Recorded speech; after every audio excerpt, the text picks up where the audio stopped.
Hi everybody, welcome to the Astrology Chat for February 17th, 2024. The keys for today are to allow yourself to communicate and to talk to yourself and with other people about how you are connecting, how you're thinking. Allow your mind to explore new ways of healing, of engaging and communicating, connecting with yourself and with other people, as we are one way or another all figuring out what needs to change. And I say this because we have the moon in Gemini. When the moon is in Gemini, this is a house of I think, right? You want to think, you want to communicate, you want to write. It favors communication.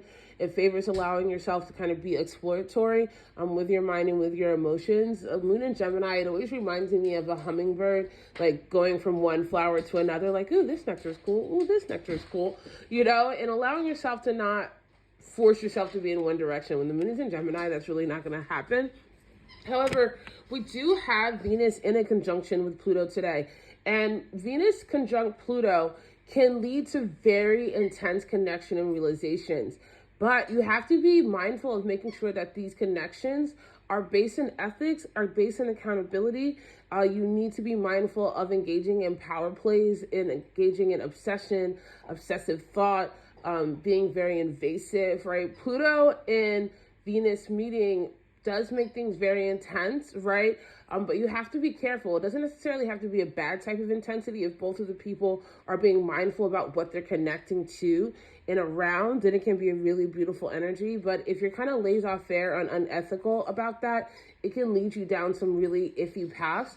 And if you are being mindful about that, then take the time today and over this weekend to acknowledge where unhealthy love has influenced how you've seen yourself or how you've experienced life, and where you are going to take a commitment to really healing your subconscious and healing how your subconscious has influenced and shaped how you see love and what's possible with love and in partnerships, and allow it to be growth and healing.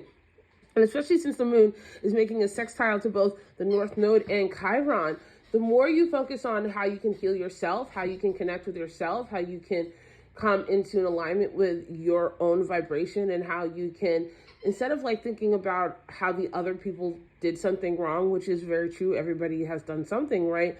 But where you can say, okay, I am actually, with that North Node energy, I am going to do the work that I need to do to connect with myself. I'm going to pursue relationships and connections that are healthy for me. With that sextile to Chiron, I am going to take that time to heal myself. I'm going to take that time to connect and move away from partnerships and people and places and things that don't serve me, or that I need to release, or acknowledge the patterns that I've inherited from other things in life or in culture that I no longer want. There's a level of ability to be autonomous that comes with this energy that you can tap into. You're not powerless. You are a part of the system. You are part of the grand collective, and the things that you do for yourself do matter. We do have a square to Saturn that gives us this like very serious energy about the work that we want to do. Like, what are you doing with your spiritual energy? What are you connecting?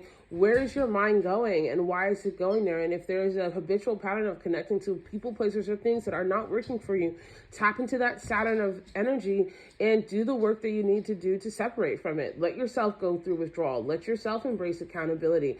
And not in the sense that you're judging yourself or punishing yourself, but in the sense that you're committing to making changes.